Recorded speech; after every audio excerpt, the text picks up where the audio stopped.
কি বললেন চাচা? দেখো, আমি ঘুরিয়ে পেঁচিয়ে কথা বলতে পারি না। আজ আমি তোমার কাছে একটা প্রস্তাব নিয়ে এসেছি।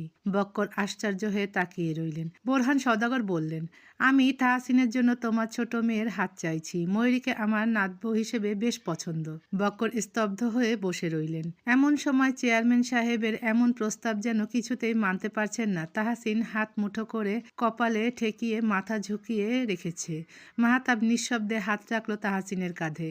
আজ দাদার ঘরে বেশ কথা কাটাকাটি হয়েছে তাহসিন আর দাদার মধ্যে। বক্কর চুপ করে রইলেন। কি বলবেন ঠিক বুঝে উঠতে পারছেন না। চেয়ারম্যান সাহেবকে মানা কি করে করবেন? তিনি শুকনো ঢোক গিলে কথা গুছিয়ে নিলেন। বললেন, মাফ করবেন চাচা, আমার মেয়ে এখনো অনেক ছোট। স্বামী সংসার বোঝার মতো বয়স তার হয়নি। পড়াশোনা করছে, করুক। এখন এই বিয়ের চাপটা আমি দিতে চাই না। বোরহান সওদাগর হাসলেন। তিনি জানতেন বক্কর এমনটাই বলবেন। তিনি বললেন, তোমার মেয়েকে পড়াবো আমি। একবার ভেবে দেখো, মেয়ে তোমার বাড়ির কাছেই থাকবে। যখন ইচ্ছে হবে তখনই দেখতে পারবে। আমার তাহসিনের মতো আর একটা যোগ্য পাত্র কই পাবে তুমি? বক্কর আর চোখে তাহসিনের দিকে তাকালেন। ঠিক কথাই বলেছেন, তাহসিনের মতো পাত্র তিনি পাবেন না। কিন্তু কি করবেন তিনি? মেয়েটা যে অনেক ছোট, আবার বড় মেয়েরও এখনো বিয়ে হয়নি। আমি মানছি এ কথা, কিন্তু আমার বড় মেয়েরও তো এখনো বিয়ে হয়নি। আপনি জানেন, বড় মেয়েকে ঘরে রেখে ছোট মেয়েকে বিয়ে দেই কি করে? বোরহান সওদাগর গম্ভীর হলেন। আমার প্রস্তাব দেয়ার ছিল, দিয়েছি। এখন তুমি রাজি না হলেও তোমার মেয়েকে আমি বাড়ির বউ বানিয়ে নিয়ে যাব। ইচ্ছে তোমার। জোর করে নিয়ে যাব নাকি নিজে থেকে বিয়েটা দিবে? আপনি ক্ষমতার জোর দেখাচ্ছেন আমাকে? দেখাচ্ছি। বক্কর কথা বাড়াতে পারলেন না। মাহতাব এই গ্রামের এমপি, বোরহান সওদাগর চেয়ারম্যান। অন্য গ্রামের প্রস্তাব ফিরিয়ে দিতে পারলেও চেয়ারম্যান বাড়ির প্রস্তাব প্রত্যাখ্যান করতে পারলেন না। হয়তো খারাপ কিছু হবে এই ভয়েই। বোরহান সওদাগর ঘাড় ঘুরিয়ে মাহতাবের দিকে তাকিয়ে বললেন, কাজী ডাকো মাহতাব। তাহসিন আশ্চর্য হয়ে বলল, আজকেই? হ্যাঁ, কিন্তু আমি সময় চেয়েছি দাদা। সময়ের দরকার নাই। বোরহান সওদাগরের সাথে যে দুজন লোক এসেছিলেন তাদের মধ্যে একজনের হাতে মিষ্টির প্যাকেট ভর্তি, আর একজনের হাতে দুটো শপিং ব্যাগ। তিনি ব্যাগ দুটো নিয়ে বক্করের হাতে ধরিয়ে দিয়ে বললেন, তোমার মেয়েকে তৈরি করো। বক্কর বললেন, একটু সময় নিলে হয় না? একটু বেশি তাড়াহুড়ো করে ফেলছেন না আপনি? আমার হাতে সময় নেই বক্কর। তোমার মেয়েকে নিয়ে চিন্তার কোনো কারণ নেই। সে তোমার বাড়ির পাশেই থাকবে। তাহসিন হঠাৎ বলে উঠল, তার আগে আমি একা ওর সাথে একটু কথা বলতে চাই। বক্কর দীর্ঘশ্বাস ফেলে উঠে দাঁড়ালো। বুকটা হু হু করছে মেয়েটার জন্য। এমন প্রভাবশালী লোকেদের সাথে তিনি পেরে উঠবেন না। হয়তো ভালো করতে যেয়ে মেয়েটার খারাপ করে ফেলবেন তিনি। বক্কর ভিতরে গিয়ে স্ত্রীকে সব খুলে বললেন। ময়ূরী শব্দ করে কেঁদে উঠছে বিয়ের কথা শুনে। তাহসিন বাইরে থেকে মেয়েটার কান্নার শব্দ শুনে রাগে চোখের পাতা বন্ধ করে ফেলল। কিছু বলতেও পারছে না, সইতেও পারছে না। বিয়েতে রাজি হওয়াটাই ভুল হয়েছে বোধহয়। ময়ূরীকে সাজানোর আগে তাহসিনের সাথে আলাদা করে কথা বলার সুযোগ করে দেয়া হলো। মধু নিজের ঘর ছেড়ে মায়ের ঘরে এসেছে। ময়ূরী আর তাহসিন মধুর ঘরে। ময়ূরী নাক টানছে বারে বারে। তাহসিন ভ্রু কুঁচকে মেয়েটার কান্না দেখছে। নাক মুখ ইতোমধ্যে লাল বানিয়ে ফেলেছে কিশোরী কন্যা। সে গম্ভীর হলো। লম্বা শ্বাস টেনে গমগমে কণ্ঠে বলল, কাঁদবে না আমার সামনে, চুপচাপ আমার কথা শোনো। ময়ূরী রাগে দৃষ্টি সরিয়ে মুখ ফুলিয়ে অন্যদিকে ফিরল। তাহসিন বলল, তুমি বয়সে আমার থেকে অনেক ছোট জানো? আমার বয়স 28, মানে তোমার থেকে 12 বছরের বড়। তুমি কি তোমার থেকে এত বছরের বড় লোককে বিয়ে করতে রাজি? রাজি না থাকলে বলো। ময়ূরী তাকালো তাহসিনের দিকে। আপনি তো বুড়ো, কয়েকদিন পর লাঠিতে ভর দিয়ে হাঁটতে হবে আপনার। আপনি কোন আক্কেলে আমার মতো সুন্দরী এক বাচ্চা মেয়েকে বিয়ে করতে চাইছেন? তাহসিন ভ্রু কুঁচকালো। তুমি সুন্দরী? অবশ্যই। আমি সুন্দর নই? ময়ূরী তালে তালে বলে উঠল, আপনিও খুব সুন্দর। তাহসিন ঠোঁট কামড়ে গম্ভীর চোখে তাকালো। কিছু একটা ভেবে বলল, তুমি জানো আমার একটা মেয়ে আছে, নাম পুতুল, বয়স 4। ময়ূরী চোখ বড় বড় করে তাকালো। আশ্চর্য হয়ে শাড়ির আঁচল মুখে চেপে ধরে কাঁদো কাঁদো কণ্ঠে বলল, আল্লাহ গো, আমার আব্বাই আমারে এক বিয়াইত্তা বেডার সাথে বিয়া দিতে চায়। আমি আপনারে বিয়া করবো না। তাহসিন কিছু বলার আগে ফিরোজা বেগম দরজায় শব্দ করে ভেতরে ঢুকলেন। উদাসী হয়ে তাহসিনকে বললেন, বাবা, তোমার কথা শেষ হলে ওকে এখন তৈরি করি। কাজী এসে গেছে, তোমার দাদাও তাড়া দিচ্ছেন। তাহসিন গম্ভীর হয়ে উঠে দাঁড়ালো।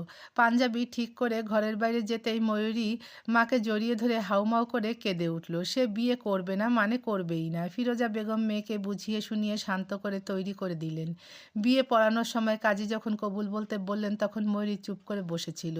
রাগে অভিমানে মা কিংবা বাবা কারোর সাথে কথা বলেনি। জেদ করে শেষে কবুল বলতেই সবাই একসাথে আলহামদুলিল্লাহ পড়লেন।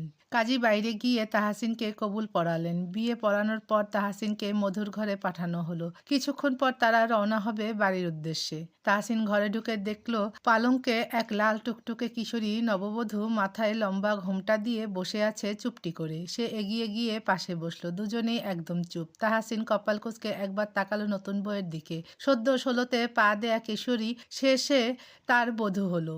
ভাবলেও কেমন বিরক্ত লাগে। মেয়েকে বড় করতে গিয়ে যৌবন শেষ, এখন বউকে বড় করতে গিয়ে দম শেষ হবে। ফাহাদ গুটি গুটি পায়ে ঘরে প্রবেশ করলো। কোমরে 2 হাত রেখে চোখ পাকিয়ে তাহসিনের তুমি আপার ঘরে কি কুড়ো? তাহসিন ফট করে তাকালো নিচে। ভ্রু কুঁচকে এলো তাকে দেখে। লিলিপুট একটা। ফাহাদ প্রশ্নের উত্তর না পেয়ে আবার বলল, আপার কাছে কি কুড়ো? তাহসিন গম্ভীর হয়ে বলল, তোমার আপা আমার বউ লাগে, বউয়ের সাথে প্রেম করতে এসেছি। প্রেম? প্রেম কি জানো না? ফাহাদ মাথা নাড়িয়ে না বুঝায়। তাহসিন হঠাৎ ময়ূরীর চিবুক উঁচিয়ে ধরল। ময়ূরী হকচকিয়ে তাহসিনের দিকে তাকানোর আগেই তাহসিন গাঢ় চুমু এঁকে দিল বউয়ের কপালে। ফাহাদ রাগে ফুঁসে উঠল। তাহসিন বলল, এটাকে প্রেম বলে? ফাহাদ দৌড়ে এসে বিছানার চাদর টেনে ধরে। বিছানায় উঠে ময়ূরীকে জাপটে জড়িয়ে ধরে বলল, খারাপ মানুষ আপারে চুমা দেয়? ময়ূরীর রাগে নাক ফুলছে। তাহসিন আর চোখে সেদিকে তাকিয়ে শটান হয়ে শুয়ে পড়ল বিছানায়। হাই হুতাশ করে বলল, কত শখ ছিল একটা যুবতী সুন্দরী মেয়েকে বিয়ে করব, কিন্তু কপালে জুটল এক পেতনি যে কিনা সারাদিন রেগেই থাকে। নতুন জামাই সামনে বসে আছে, একটাবার কি সালাম দিয়েছে? দেয়নি, উল্টো রাগে ফুঁসছে ফুসফুস করে। ময়ূরী কাঁদো কাঁদো চোখে লোকটাকে দেখলো। কত খারাপ ভাবা যায়, তাকে পেতনি বলছে এই লোক। ফাহাদ হামাগুড়ি দিয়ে তাহসিনের পেটের উপর উঠে বসলো। তাহসিন চোখ ছোট ছোট করে তাকালো, তুমি আমার দুলাভাই? তাহসিন মাথা নাড়ায়। ফাহাদ বলে, তাইলে টাকা দাও। তাহসিন আশ্চর্য হয়ে বলল, টাকা কেন দিব? আপা কুইছে দুলাভাইরা টাকা দেয়। কোন আপা বলছে?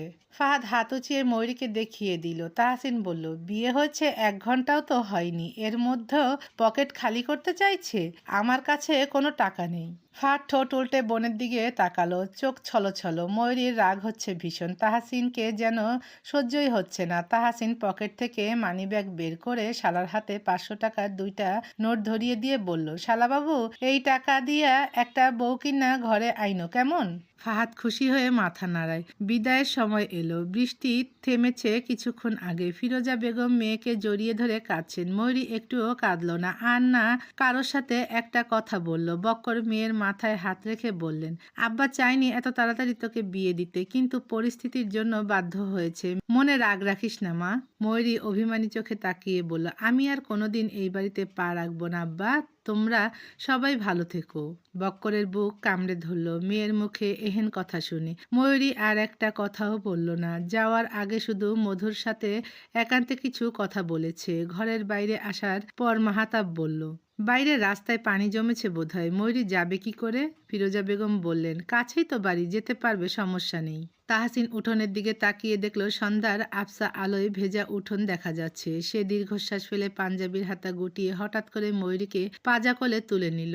মেয়েটা ভয়ে শক্ত করে তাহসিনের গলা জড়িয়ে ধরল। সবাই কিছুটা ভরকালেও পরক্ষণে স্বাভাবিক হয়েছেন। বিদায় নিয়ে বাড়ি থেকে বেরোনোর পর দেখা গেল সত্যি রাস্তায় বেশ পানি জমেছে। ময়ূরী অস্বস্তি নিয়ে লেপ্টে আছে স্বামীর বুকে। তাহসিনের শরীর থেকে অদ্ভুত এক সুঘ্রাণ ভেসে আসছে। মাথা ধরে আসছে তার। লোকটার হাতের ছোঁয়া লেগে আছে শরীরে। ভীষণ অস্বস্তি হচ্ছে। রাস্তায় মানুষজন নেই। বৃষ্টি হওয়ার কারণে চারপাশে খালি। ময়ূরীদের বাড়ি থেকে চেয়ারম্যান বাড়ি কিছুটা দূরে। পুরো রাস্তা তাহসিন ময়ূরীকে কোলে করেই নিয়ে এলো। সওদাগর বাড়ির সামনে এসে থামতেই ময়ূরী লাজুক চোখে সামনে তাকালো। বিশাল বড় বাড়ি। এই বাড়িতে সে কখনো আসেনি। এই বাড়ির ধারের কাছেও কখনো আসেনি। আজই প্রথম, তাও আবার এই বাড়ির বউ হয়ে। বাড়ির দারোয়ান দরজা খুলে দিতেই সর্বপ্রথম তাহসিন প্রবেশ করলো নববধূকে নিয়ে। একে একে সবাই সদর দরজার সামনে আসতেই ভেতর থেকে নূপুর সদর দরজা খুলে দিল। ভাইয়ের কোলে লাল টুকটুকে শাড়ি পরা একটা মেয়েকে দেখে চিৎকার করে উঠল। আদনান নূপুরের মাথায় হালকা চাপড় মেরে বলল, থাপড়ে চাপা ভেঙে ফেলবো। ফাজিল, চিল্লাচ্ছিস কেন? নূপুর চোখ বড় বড় করে তাকিয়ে রইল ভাইয়ের দিকে। ভাই কি বিয়ে করেছে? তাহসিন ময়ূরীকে নিয়ে বাড়ির ভেতরে আসতেই বিশাল ড্রয়িং রুমে হাজির হলেন বাড়ির প্রত্যেকে। সে কোল থেকে ময়ূরীকে নামিয়ে দিতেই ময়ূরী ভীতু হয়ে তাহসিনের শরীর ঘেঁষে হাত চেপে ধরল। তাহসিন ওর ভয়ের কারণ বুঝতে পেরে কাঁধে হাত দিয়ে নিজের দিকে চেপে ধরল। কনক শ্বাস আটকে ময়ূরীর দিকে তাকিয়ে আছে। যা ভাবছে সেটাই কি হয়েছে?